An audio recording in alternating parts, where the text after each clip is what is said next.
Good afternoon, everyone. Thank you for joining us today for our online talk, which will be starting shortly. For those of you who are here early, thank you for waiting patiently. While waiting, we would like to share with you a short video from our firm. I founded the firm in September 1985 with the vision of seeking truth and justice for our clients and not just winning their cases. Over the years, the team has achieved many significant milestones. We are today recognized by the Legal 500, Asia Law Profiles, and Asian Legal Business as a recommended firm in various practice areas. While we have embraced technology to make our services efficient and responsive, we continue to grow on the bedrock of meticulous preparation and hard work, for which there is really no substitute. As legal practice becomes increasingly international, we keep ourselves ahead of the curve with our relationships with lawyers from around the world. Our firm is a founding member of the League of Lawyers, a growing international network of law firms in 20 Asian and European countries. We believe in partnering with our clients to protect and grow their business. We achieve this by holding firm to our values of integrity and justice, while giving our best to deliver effective and efficient solutions. Instead of just legal services, we focus on developing great working relationships based on understanding and respect. We regularly advise foreign clients, including many Chinese investors, and have a ready appreciation for different ways of doing business. In corporate matters, we offer relevant and commercial solutions, often raising issues that clients may or may not have realized before. In negotiations, we believe in facilitating win-win outcomes.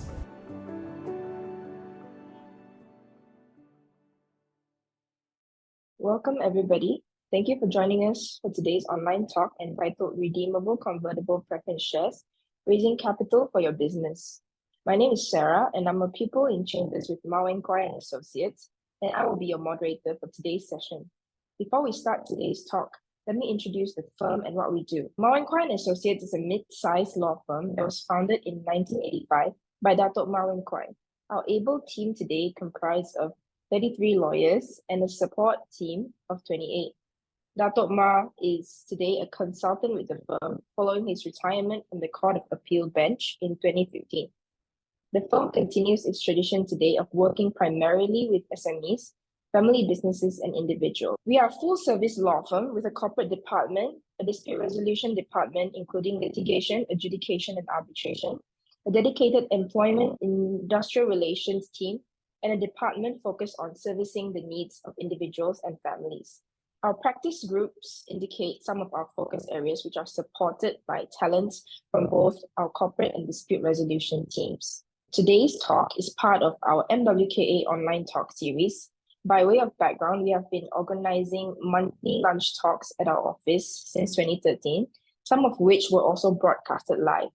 But with the COVID-19 MCO, we have moved online in order to continue with our objective of sharing knowledge, raising awareness, and encouraging networking for clients, potential clients, and in-house counsel. Before I continue, please be reminded that this talk does not constitute legal advice. In the event you require specific legal advice on your matter, please contact us for a complimentary legal consultation. Details will be given at the end of this talk. So we have two speakers for today. Allow me to introduce Ms. Cassandra, who is a partner of our corporate department. She was called to the England bar in 2011 and admitted to the Malaysian bar in 2012. She has a master's degree in transnational law and is well-versed in all commercial and corporate matters. Ms. Anis is a senior associate in our corporate department as well as the Sharia advisory department. She graduated from the International Islamic University Malaysia and was admitted to the Malaysian bar in 2018. Her areas of practice include corporate advisory on commercial agreements, regulatory compliance, and mergers and acquisitions. So for today, Cassandra will be speaking on the first talk point, which is the introduction to ordinary and preference shares, and the second talk point, which is the benefits of redeemable convertible preference shares, RCPS, for businesses. So Anis will be talking about key features and terms of an RCPS agreement, and the compliance requirements and legal framework for RCPS. Then we will conclude with a Q&A session. If you have any questions, Please don't forget to type it up in the Q&A chat box. I will now pass the floor to Ms. Cassandra to begin the presentation. Hi, everyone. Thanks for joining us today. We'll start off briefly. It's a very heavy topic that we've chosen today, a bit mundane, really, but we'll try and break it down so that we don't use too many technical terms. I'll start off with an introduction to ordinary and preference shares so that everyone gets an overview. But before I go into the nitty-gritty of the specific distinctions, again, if you have any questions, please put them in the box and I'll be happy to take them at the end. Before we start, I'll just give you an overview of the Companies Act 2016. In Malaysia, companies which are governed and registered and incorporated, they're all governed by SSM, which is the Companies Commission of Malaysia. Now, when we incorporate companies in relation to private limited companies, public listed companies, a whole array of companies, we usually have two actors, main actors, where you're required to fill up forms, and that includes details, identification numbers for directors and shareholders. So to highlight our talk today, we'll be focusing predominantly on shareholding structures in the companies, which involves ordinary and preference shareholders. I'll try and keep it brief and simple because there are very different variations and subsets to shareholding in companies in Malaysia. To start off, there are two types of shares predominantly for Companies Act under the Companies Act in Malaysia: ordinary shares and preference shares. The highlight of our talk today will focus predominantly on private limited companies. Let me repeat that. We'll focus today on private limited companies, not public listed companies. And the reason for that is because we have such a short time, so we need to narrow our scope down. However, if you do have any questions, please put it in the Q&A and we can try and address those. Now, to introduce companies with shareholdings involving ordinary and preference shares, we need to understand what exactly these shares in these companies mean. Now, shareholders in a company hold shares either by way of percentage, depending on how you want to detail it or describe it. You will hold a percentage of shares, and depends on how many shares you own in the company, which will collectively equate to your share capital. Now, company shares in the company, they're a form of security, essentially. They provide and they represent the extent of the ownership which shareholders hold in that company. It could be 20%, it could be 30%, 40%, 50%. The variation of percentage holding in the company would, most of the time, we refer to it as either minority shareholders or majority shareholders. Now, different types of shares with different classes of shares, which I'll go into shortly, will have different rights of its holders. So what does that mean? So that means in Malaysia, you have different types of shares which can be issued. This is governed under Section 69 of the Companies Act 2016. In Malaysia, types of shares generally issued in companies are ordinary and preference shares.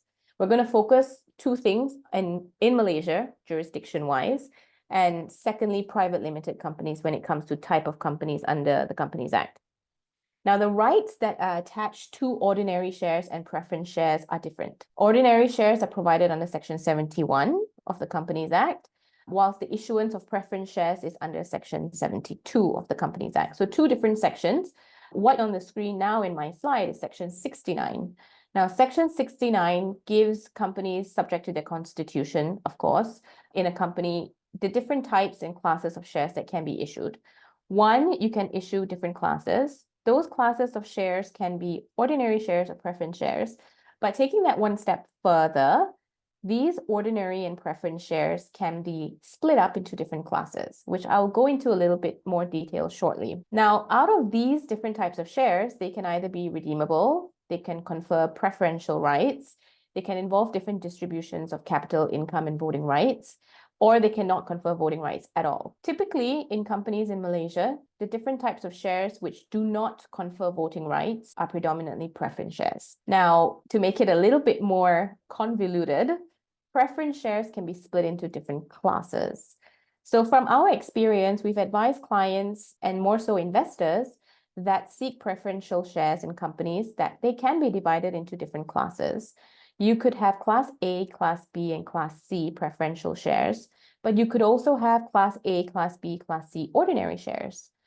Now, the main difference before I go into the different classes of shares and what they might have in terms of voting rights and whatnot, is the differences that we need to understand between the two main shares, ordinary and preference. So what on my slide now is a table which has separated the main, I would say, features of ordinary and preference shares.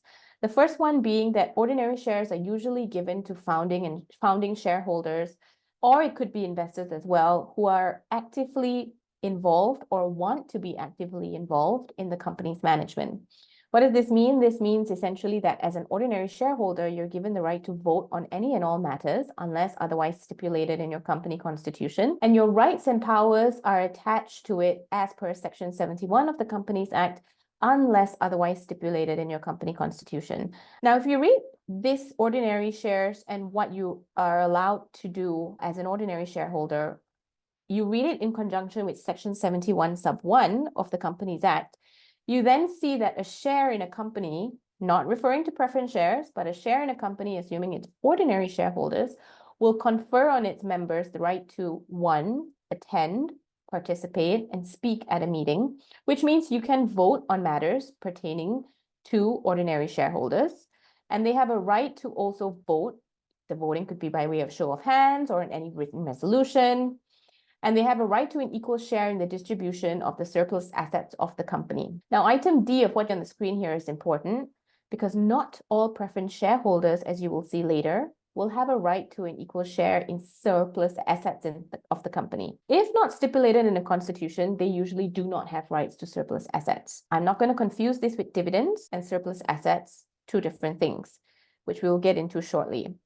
Ordinary shareholders have a right to equal share in dividends, which is authorized by the board. Of course, this is subject to something called a solvency test under the Companies Act, that you can only issue profits provided you meet a solvency statement and solvency test threshold, and that confers dividends onto ordinary shareholders. Now, I'm going to go back to the previous slide to just give you a brief overview of preference shareholders. So as compared to ordinary shareholders, preference shareholders, on the other hand, we can refer to them as preferential shareholders only because their right to receiving dividends holds precedence as compared to ordinary shareholders. What does this mean? This means essentially that they get a right of dividend issued to them preferentially before ordinary shareholders do.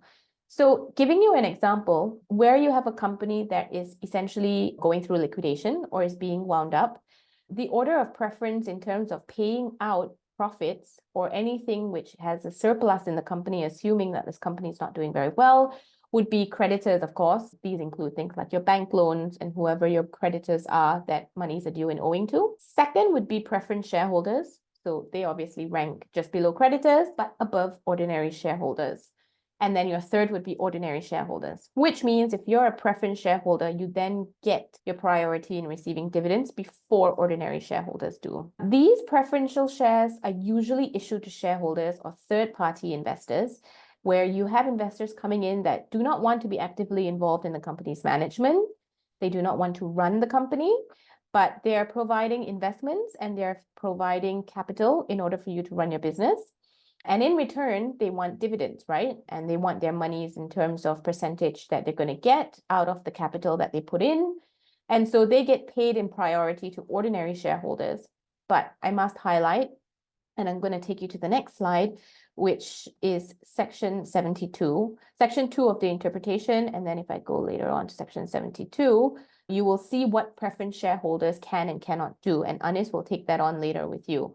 But by definition of preference shares essentially means that when you are a preference shareholder, you does not entitle preference shareholders the right to vote. So let me repeat that. In the event otherwise stipulated in your company constitution, the Companies Act 2016 does not give preference shareholders the right to vote on any resolution or company resolution, nor participate beyond the specified amount in any distribution, whether by way of dividend or redemption or winding up otherwise. Disclaimer here, an exception here is that the rights of a preference shareholder can include the right to vote on specific dividends if it involves them. So if I'm a preference shareholder in a company and there are specific dividends in terms of either percentage, lack of dividend payout, the amount of dividend payout, which I didn't get paid according to my preference shareholding in the company, I can raise that up and vote on a resolution because it affects my rights as a preference shareholder. However, this can only be done if it is specifically stipulated in either your company constitution, your share subscription agreement, or any shareholders agreement, if any. All right. So that's the definition and interpretation of preference shareholders in a company. Of course, this also extends to in the event the company is being wound up, then obviously preference shareholders have a right to vote because it would involve their rights as a preference shareholder. Now, the Companies Act 2016 does not expressly set out specific rights of preference shareholder. This is where when there is an incoming preference shareholder, your investment agreement, whether it's a share subscription agreement or a new issuance of share subscription agreement, comes in. It needs to very specifically set out the terms of reference of what a preference shareholder can and cannot do, and more importantly and specifically, whether that shareholder can or cannot vote, and if they can vote, in what circumstances and instances can they vote. This is why we always advise clients that it's terribly important for them to set out the right of its preference shareholders in a defined and stipulated contract. And that contract needs to be reflected with your company constitution. Most company constitutions these days, when you incorporate and you set up a company and your company secretary then gives you a blanket, typical standard company constitution, but you then turn around a couple of years later and say, okay, we need an investor to come in. We need to issue these investor preference shares. We want these preference shareholders to have a right to vote on certain things, depending on whether you want to separate it into A, Class B, or Class C preference shareholder, or not at all. These things need to be set out specifically in your agreement, first of all, and then replicated in your company constitution, whether it requires an amendment or a change altogether to reflect that agreement with whichever investor is coming in. So these preference shareholders, incoming preference shareholders, I would say, more so most of the time they're investors. It's important to record their terms of reference in terms of what is agreed on between parties so that your company constitution reflects this. However, regardless of whether or not it is in your company constitution or it's in your agreement, preference shareholders are given as of right priority over dividends, and that cannot be changed regardless of whether it's set out in any constitution or any agreement, because that would be going against the Companies Act 2016. So now that we're clear on ordinary shareholding, preference shareholding, what they mean, I'm going to go into different types of shareholding. So it made it even more complicated. We've gone one step further. The topic today is redeemable convertible preference shares.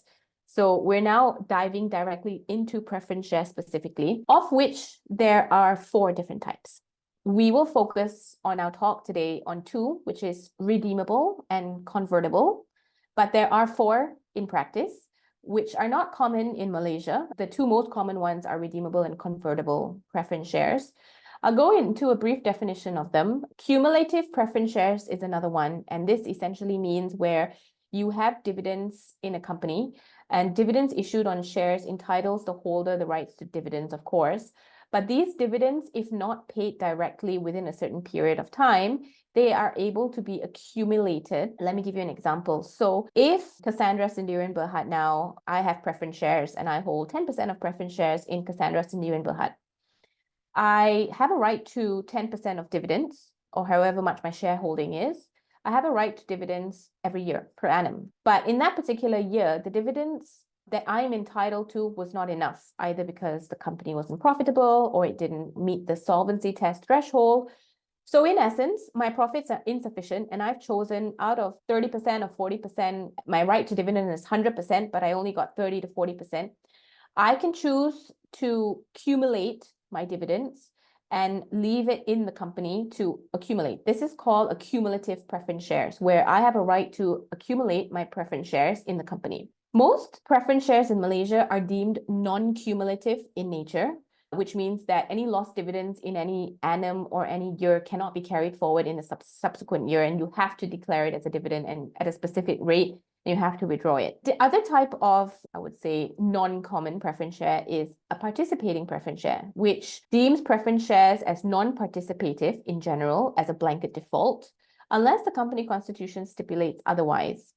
Now, participating preference shares basically entitles the holder to carry the right to dividends at a nominated rate, with a right to participate in further distribution and remaining surplus of profits. Now, if I go back to the previous slides where you will see item number C, okay? So it says confer preferential rights to distributions of capital or income. And then if I go on to the other slide, if you see what's on section 71 sub 1 subsection D, the right to an equal share in the distribution of surplus assets of the company. This essentially refers to participating preference shareholders, where they will have a right to participate, similar to ordinary shareholders, in further distribution of remaining surplus of profits. Now, just to highlight again, this is not very common in practice in Malaysia. The two most common ones are redeemable and convertible. Now, redeemable preference shares is governed under Section 72, which Anis will take you through later on, which basically means that a preference shareholder, when a company issues preference shares, that company can then redeem shares, provided it's provided under your company constitution, of course, and you can redeem the shares out of profits, a fresh issuance of shares in the company, or out of capital of the company. What does this mean? This means essentially that if you would like to redeem shares from a preference shareholder, i.e. an investor at some point of time, you are able to do so provided you pass the solvency test and there are monies in the company which is out of profits that are able to pay up for these redeemable shares. Convertible, however, is where preference shareholders are given the right to convert their shares, i.e. to ordinary shares.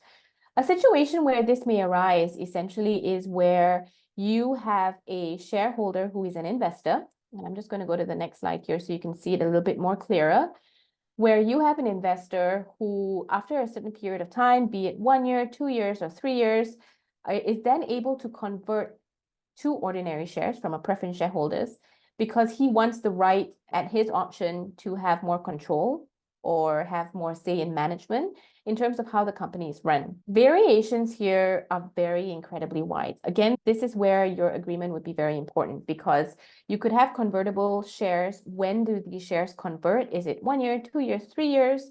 Do these shares convert into ordinary shares for a price? Is there a conversion rate? Is there a term? And is there a predetermined price that I have to pay in order to convert my shares? So there are a whole bucket full of variations that can be put here depending on what parties want and how redeemable and how convertible they want it to be in terms of their terms of reference. And the two most common variations that are in principle important to record down in writing is whether it would be redeemed or converted at a predetermined price, firstly, and secondly, on which date, whether there is a term that needs to be met. Can redeem or convert your shares after a certain date? And is that 2 years or 3 years? And if so, how much do I have to pay for it? So I'm going to move to specific definitions, 3 scenarios which are on the screen here.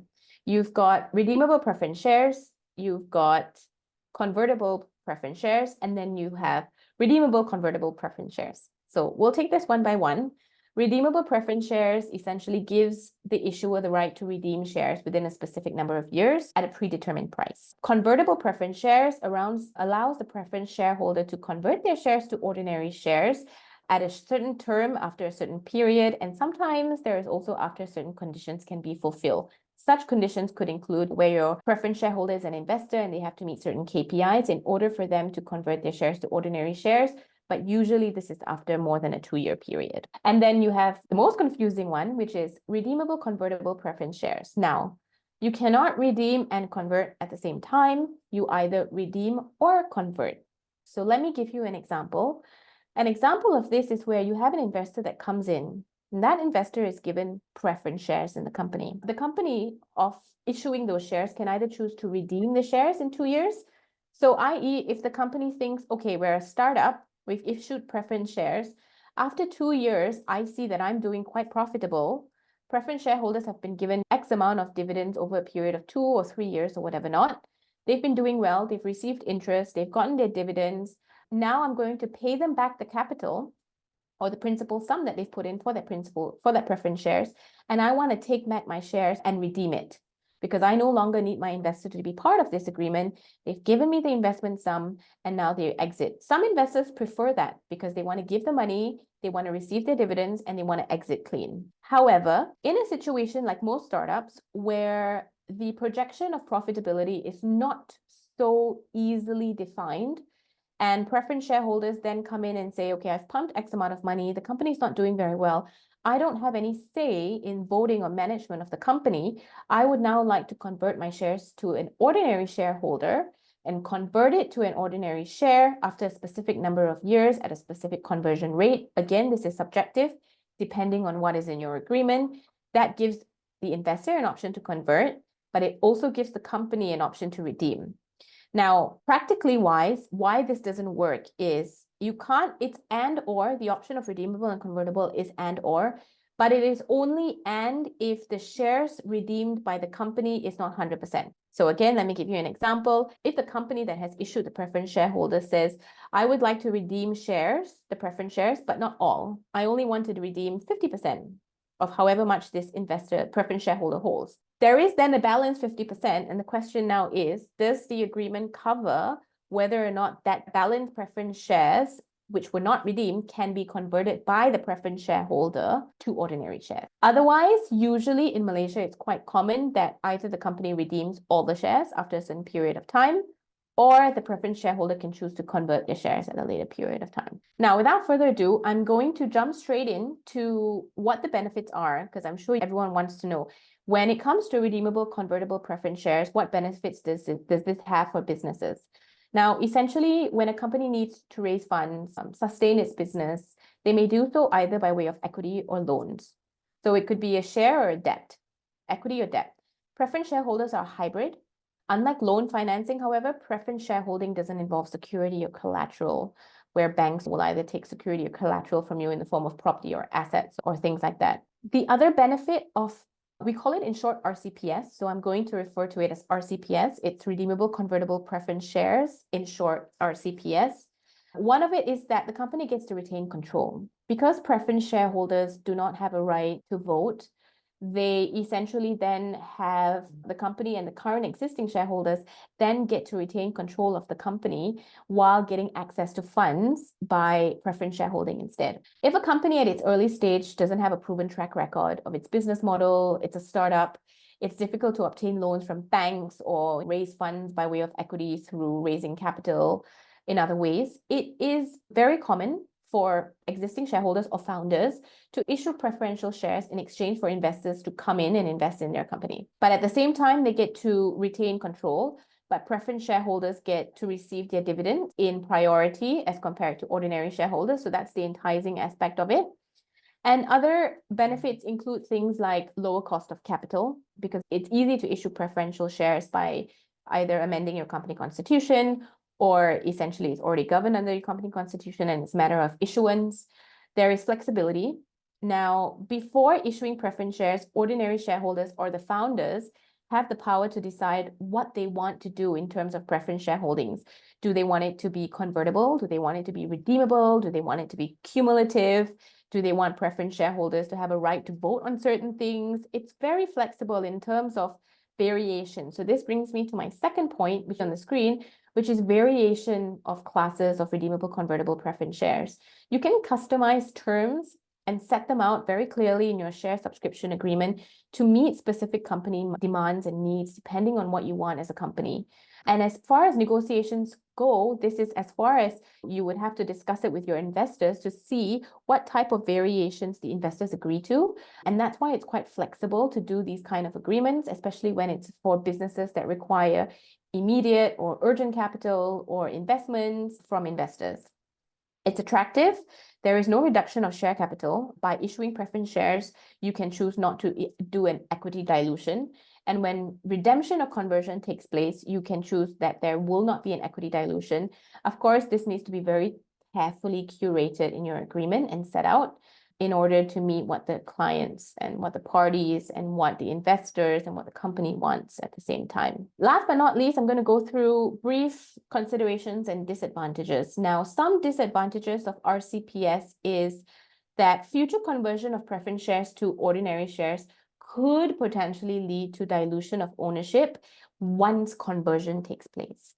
Example, if you're converting preference shares to ordinary shares, if there's no fresh new issuance of shares that's going to be given to ordinary, current, and existing shareholders to buffer that percentage increase, it may lead to a dilution of ownership. However, The drafting of your share subscription agreement is incredibly important because this issue can be resolved and it can be averted through careful drafting of something called first right of refusal clauses, non-dilution clauses, and it can be averted if it's set out in writing specifically how that ownership of shares is going to be addressed once conversion or redemption takes place. So these are things that might arise. Company must prove that it's sustainable essentially for investors. Otherwise, you may not have financial track records to attract the suitable investors that you're looking for. Future conversion, like I mentioned, can lead to and legal costs. So not everything is cheap, including our legal fees. That would obviously include an added cost because you need to draft things like your shareholders agreement and your share subscription agreement. Thank you guys so much.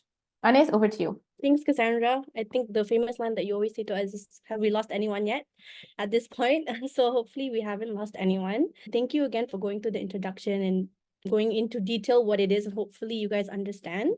So now with the understanding of what ordinary shares are, preference shares are, maybe you guys are gearing to issue this for your company. For you to be able to understand what you should consider before proposing the issuance of RCPS. So before you consider that, maybe you would want to know what you can consider before offering it to investors or third parties. For example, if it was an ordinary sale of shares, you would consider price, and that's usually what you would mostly negotiate, right? But in terms of issuing RCPS, there are several features that you need to have in mind, and we'll go through them one by one. So first of all is the redemption term, which is specifically governed under Section 72 of the Companies Act, but this is more towards the requirements that you must satisfy before redeeming the shares. So we'll touch on that in the compliance section. But in terms of what should be defined in the agreement, I think Cassandra has always mentioned it has to be defined whether in the agreement or the investor agreement or the constitution, reflected in the constitution. You need to know what to consider. And to understand that and to illustrate how it would translate into agreement, I've provided a sample term that would be included in the RCPS agreement. So first of all, it would state that the preference shares shall be redeemed on the redemption date and at the redemption price. So this redemption date can either be a specific date like today, the 13th of March, 2024, obviously it will be in the future, or it could be a specific period after 5 years or 2 years, mentioned by Cassandra. Then it goes on to the redemption price. So the redemption price can be defined either based on a specific amount or an amount that it can either be a specific amount or a sort of formula. So in this sample, you can see it's stated that it's an amount equivalent to the subscription price. So whatever it was when the shareholder subscribed to it, and then plus an unpaid dividend, or it could be any sort of calculation or a rate that is agreed by parties. So this would come into play when you want to negotiate these terms between the company and the shareholders. And then you can also include provisions like the basis of the payment, whether it's a lump sum or whether it's done in a staggered manner. But most importantly, what should be outlined, because on the issue of RCPS, is what happens when the company cannot redeem those shares. And those instances will touch on what you'll be able to imagine the situation once we touch on Section 7. So provisions can include that in the event that it's not redeemed, the company could have a certain period for them to proceed with the process. Or in this sample, it's mentioned here that the preference shareholders can deal with the shares in any manner. So this is quite drafted in a broad manner. Obviously, if you get a lawyer involved, they would definitely draft it to your advantage. So this one is more towards giving a discretion to the shareholder, whereas if we were representing the company, we would definitely try to draft it in a more fair terms to specifically outline like what happens when it cannot be redeemed. And the next feature, obviously, of RCPS is the conversion term. So the agreement should outline the conditions under which the RCPS can be converted into ordinary shares. And as Cassandra has mentioned, it could be specific milestones or the predetermined timeframe. How do you measure what milestones or predetermined timeframe? Usually it depends on the type of company and the business that you're involved in, and actually the purpose of you actually requiring these funds in the first place. So for example, if you were in like the manufacturing, if you were in terms of agriculture and your profit depends on the seasons or something like that, you would definitely want to make sure that the timeframe considers anything that would affect your profitability. And if you were issuing the RCPS as a startup, and for example, the investor is willing to give you funds to start the business, but actually they have no intention to become part of the management or anything. So you could set out specific milestones for them to exit and have a clean exit, as Cassandra mentioned. So this is a sample of a very broadly termed conversion feature of RCPS. So here is just mentioned after the occurrence of such events. So obviously parties would need to sit down and set out what it is that would trigger the conversion. And the importance of this will be seen later on in my next few slides.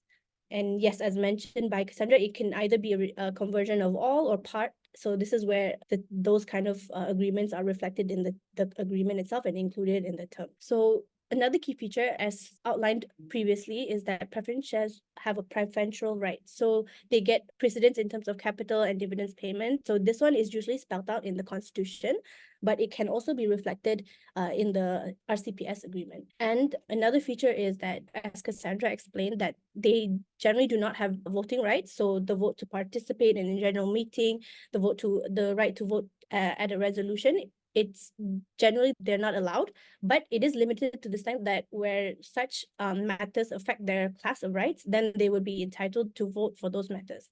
So I provided this on screen is the sections because we do get this question quite a lot because I think the general understanding is there's no right to vote. And a lot of people will ask, then that would be unfair, right? So how would the preferential shareholders be able to protect their rights if they don't have any say? So then section 90 comes in to state that where their matters are affected, then they do have some limited voting right. As mentioned, they have preferential in terms of dividends. So this is usually stipulated in the Constitution. However, we have seen situations where parties have a predetermined rate of dividends. So this is not usual, but this is something you can consider including if that's something that fits your objectives and the structure of your business. Okay, so now we move on to the compliance requirements and the legal framework. Of course, once you've thought about the price and the period and all that, you would want to make sure that whatever parties agree to don't contravene the Companies Act. I think it's worth going into Section 72 to pinpoint a few matters. So we've repeated constantly that it needs to be included in the Constitution, and that's because Section 72 provides that the issuance of RCPS must be stated in the company's constitution. Next, paragraph 2 mentions that it is a liability. So this is really in relation to paragraph 4 because a redemption can only take place out of profits, fresh issue of shares, or capital of the company. And Section 72 further provides that if it's redeemed out of profits, then the company has to have a sum equal to the amount of the shares redeemed. In other words, the company has to have double the amount. So the amount of what the shares were, and then also to the amount to transfer into the share capital accounts. And then if the redemption was out of the capital, then they need to pass the solvency test. So the importance of this is because there were situations where if the agreement mentions that the redemption period is so and so date after 2 years, but unfortunately after the 2 years period, the company was not confident that they could pass the solvency test or did not have profits. So then it created a situation where there were shareholders who are waiting for their shares to be redeemed, but the company was unable to redeem it. It became a question, does the company violate the Companies Act and still redeem the shares when they're not able to? And while at the same time the shareholders' rights are being prejudiced against because they can't force the company because they're not in compliance with these requirements, right? So the courts were faced with these questions, and the court have usually decided that the company it's like a statutory obligation for the company to redeem the shares out of profits, a fresh issue of shares or capital. And that's why there's a fresh issue of shares option, because if companies could not declare profits or they didn't have enough money to redeem out of the capital of the company, then they would need to take steps to have a fresh issuance of shares to be able to redeem and fulfill the obligations with the shareholders under the RCPS agreement. So this protected the shareholders against companies who may have claimed that they didn't have any profits, although the redemption period was already due. Yeah, so this is just a summary of the features that I mentioned earlier, that it must be mentioned in the company's constitution, it must be authorized, and it must be done prior to the issuance of the RCPS. So usually we come in at this stage to review the constitution, or the memorandum and articles of association, and review it, whether it's included in the constitution, and if not, you would have to have it amended. And sometimes if it is included, it may not be drafted in a way that's suitable for the intended issuance of preference shares. So then we would also need to amend it in that instance and make sure that all the documents, all the corresponding documents, the constitution and the agreement reflect each other and tally with each other. So yeah, as I mentioned, it needs to comply with all the relevant documentation, the company constitution and the resolutions and the shareholders agreement. There's also a consideration depending on the type of field that your company comes from. There are certain requirements to maintain a paid up capital. So some exercises could affect this, and you would need to check because, for example, there are some transactions which involve real estate, for example, real estate involving foreign ownership. The paid up capital they have specific requirements in terms of what constitutes the capital in terms of ordinary shares and preference shares. So if there's any change to that, you would need to seek legal advice to confirm. And there are also extra requirements for public listed companies, as mentioned by Cassandra, which unfortunately we don't have the time to cover for now.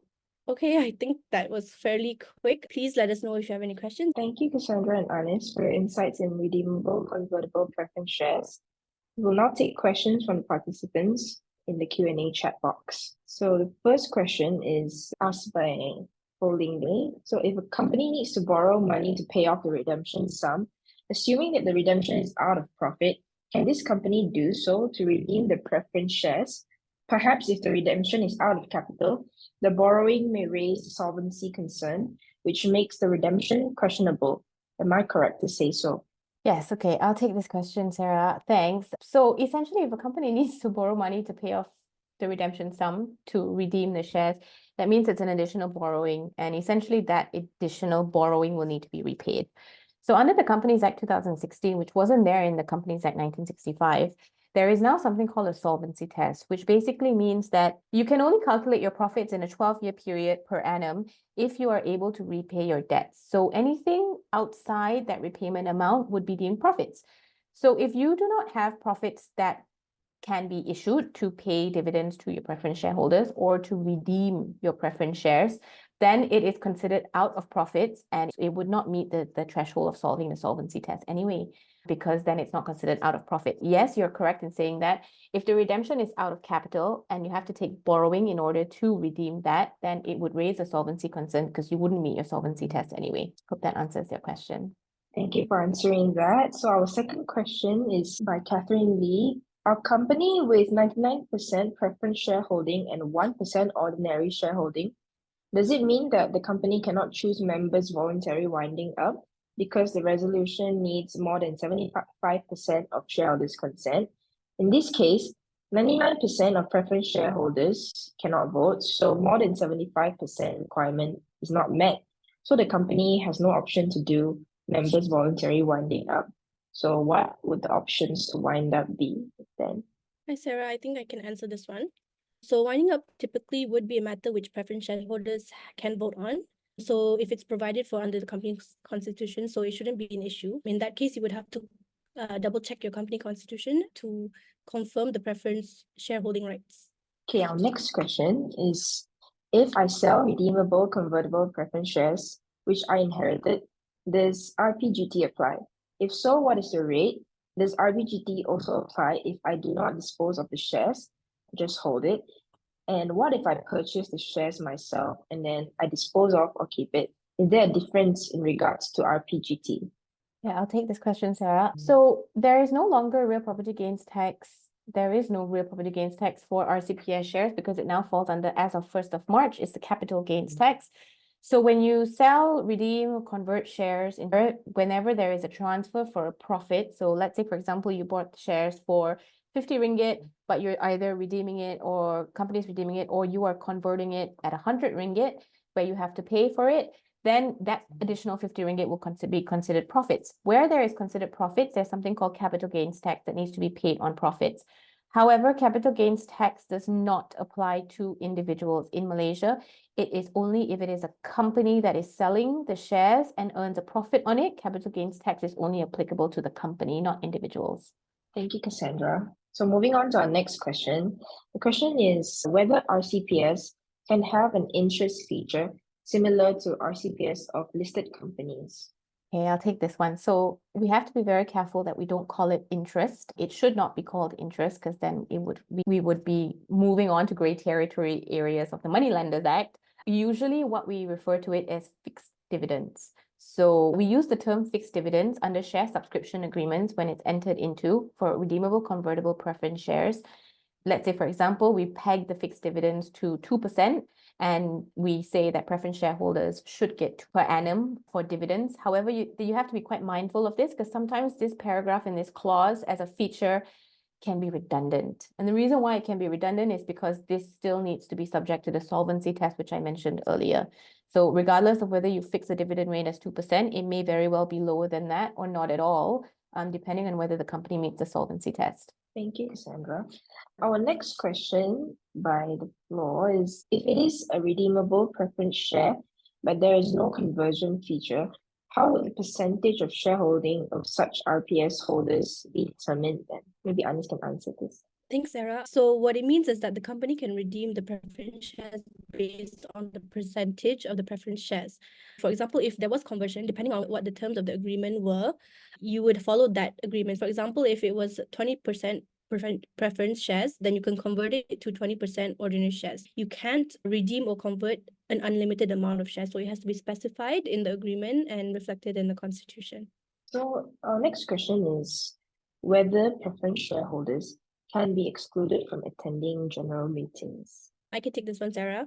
So preference shareholders are typically excluded from most general meetings unless they involve winding up dividends or their rights, like we explained earlier. So it really depends on the matters to be discussed during meetings. If it involves their rights, then no, they cannot be excluded. Thank you, Anis. Moving on to our next question.